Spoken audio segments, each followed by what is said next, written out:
नाना कथा नाना व्यथा के पहले भाग में अनेक विषय में मेरे अनेक स्वीकारोक्ति प्रकाशित हुई है।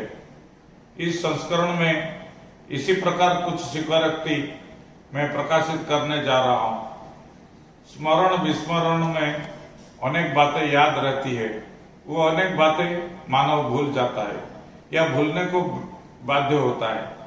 हमारे मस्तिष्क में जितनी घटनाएं हम स्टोर कर पाते हैं उससे कहीं अधिक विभिन्न समय में स्टोर हो जाता है। जिस प्रकार की कंप्यूटर का हार्ड डिस्क हो या मोबाइल का चिप्स हो, सभी एक कैपेसिटी होता है। कभी कभी हम कैपेसिटी से बाहर जाकर अनेक अनावश्यक चीजें स्टोर कर देते हैं और उसे बीच बीच में डिलीट करने की आवश्यकता पड़ती है। समय की कमी, इच्छा की कमी से अनेक चीजें हम डिलीट नहीं करते हैं, जिसके फलस्वरूप यह मस्तिष्क को भारी कर देता है। इस बीच मेरे जीवन के 66 वर्ष होने जा रहे हैं।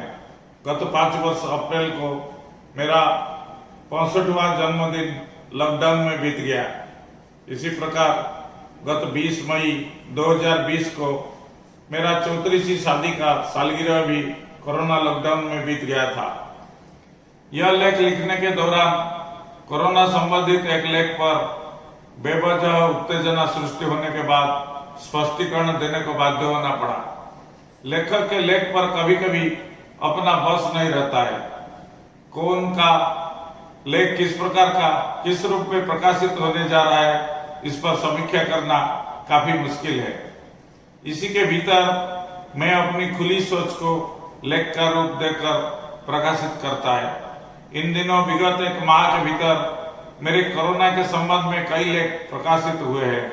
वहीं मेरा जीवनी का संबंध में भी कई लेख प्रकाशित हुई है।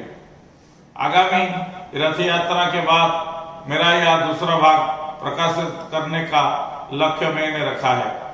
आशा है कि करुणामय प्रभु श्री जगन्नाथ की कृपा होने पर यह दूसरा भाग निर्धारित समय में प्रकाशित हो जाएगा।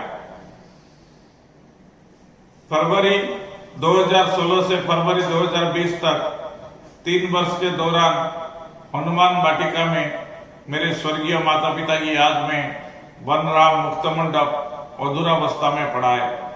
इसे पूरा करने के लिए मैंने 2020 का लक्ष्य रखा था, लेकिन वो भी नहीं हो पाया। दिसंबर 2020 तक यह निर्माण कार्य पूरा होने की आशा रखा था, लेकिन फिर दूसरा चरण लॉकडाउन के चलते वो काम भी रुक गया है। इसके बाद मुझे आध्यात्मिक कार्य के लिए कुछ समय मिलेगा। आज जो स्वीकारोक्ति में लिखने के लिए बैठा हूँ उसमें अति से आज तक मेरे विचार से मुझसे हुई भूल अन्य के विचार से सही हो सकती है।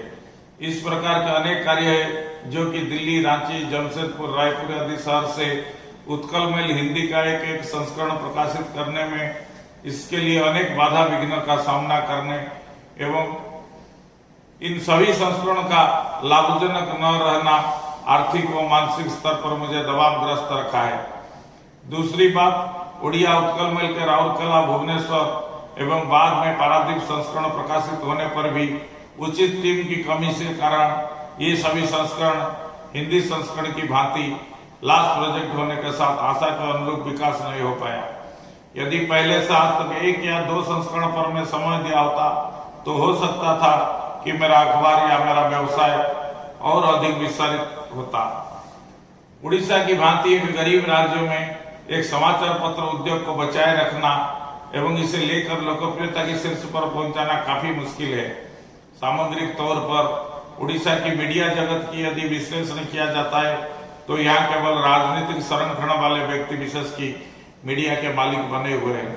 सिर्फ समाचार पत्र को छोड़ देने पर उड़ीसा के अन्य बड़े बड़े समाचार पत्र किसी न किसी राजनीतिक व्यक्ति विशेष का समाचार पत्र है। सिर्फ समाज स्वर्गीय गोपबंधु दास द्वारा प्रतिष्ठित एक ट्रस्ट का समाचार पत्र है। फिलहाल इस समाचार पत्र का मालिकाना पंजाब के व्यक्ति विशेष जो कि ट्रस्टी है उनके पास है। धरित्री, संवाद, प्रजातंत्र, दिनलिपि आदि समाचार पत्र एक एक राजनीतिक दल के व्यक्ति विशेष द्वारा प्रतिष्ठित समाचार पत्र है। उत्कल मेल या कुरुक्षेत्र इस राजनीतिक मालिकाना से काफी ऊपर है। यह समाचार पत्र ईश्वर के सिवा किसी से नहीं डरता है। इस स्लोगन पर विश्वास कर 1980 से आज तक एक 40 विहीन समाचार पत्र के रूप में आज तक प्रकाशित हो रहा है।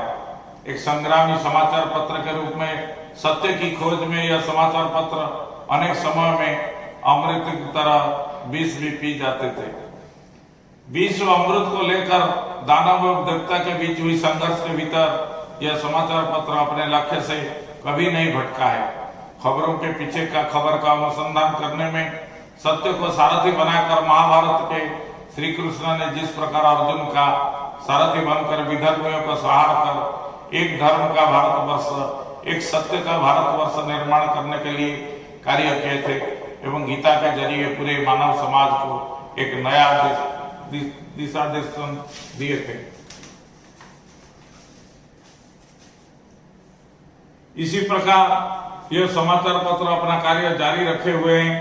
विगत 40 वर्ष पत्रकारिता के इतिहास में अनेक लोग उनके स्थान पर मुझसे मुलाकात किए, बाद में वे सभी अपने अपने रास्ते पर चले गए। कुछ व्यक्ति विशेष को लेकर यह समाचार पत्र अपनी यात्रा को जारी रखे हुए हैं। पुरी शहर से कोलकाता एवं कोलकाता से राउरकेला में पहले कुरुक्षेत्र, इसके बाद उत्कल मेल पत्रकारिता की इस लंबी इतिहास के कोलकाता बाग बाजार की अमृत बाजार पत्रिका प्रेस में उत्कल मेल की छपाई होने की जो सुंदर यादें थी, यह आज भी मेरे हृदय में बसा हुआ है। कोलकाता में रहते हुए शाम के समय में बहु बाजार स्ट्रीट की उसी आकुली बाबू के आवास पर जो बैठक हुआ करती थी, उसमें उड़ीसा की राजनीति, संस्कृति, भाषा आधारित यथार्थ ढिंकीसाल से ढेंकानाल तक विषय वस्तु संप्रसारित होता आ रहा था। उस दौरान आकुली बाबू प्रजातंत्र के कोलकाता प्रतिनिधि थे और हरिकृष्ण महताब के प्रशंसक थे। उस दौरान आसंताकाली भी कोलकाता से प्रकाशित होता था। नवरवि, प्रतिवेशी आदि कई पत्र पत्रिकाएं बहु बाजार स्ट्रीट के उड़िया भाषियों द्वारा प्रकाशित होकर उड़ीसा में आती थी।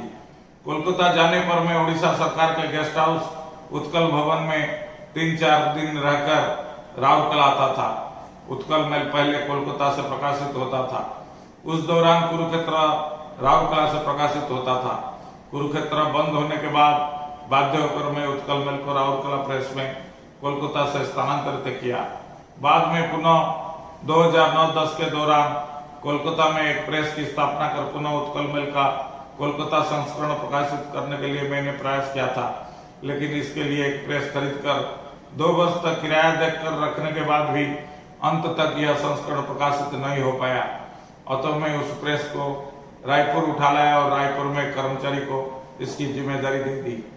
बाद में उक्त कर्मचारी अपना निजी समाचार पत्र उसी प्रेस से प्रकाशित कर रहा है, जबकि मेरा समाचार पत्र अन्य स्थान से रायपुर से छप रहा है। यह भी मेरे लिए एक कष्टदायक विषय है। इसी प्रकार मेरा हिंदी संस्करण रांची एवं जमशेदपुर संस्करण काफी बाधा विघ्न एवं कोर्ट कचहरी की सामना करते हुए बड़ी मुश्किल से प्रकाशित हो रही है। आज के युग में जब इलेक्ट्रॉनिक्स मीडिया प्रिंट मीडिया पर भारी पड़ने लगा है, इन परिस्थितियों में उत्कल मेल का 8 उड़िया एवं हिंदी संस्करण सहित अंग्रेजी में NF टाइम्स प्रकाशित कर रोज रोज उसकी सुविधा असुविधा देखना काफी मुश्किल बना है। इसके बावजूद हिम्मत न हारते हुए कई वर्षों से इस समाचार पत्र को चलाए रखने से प्रभु की कौन सी अभिप्सा पूरी हो रहा है, यह जानना काफी मुश्किल है।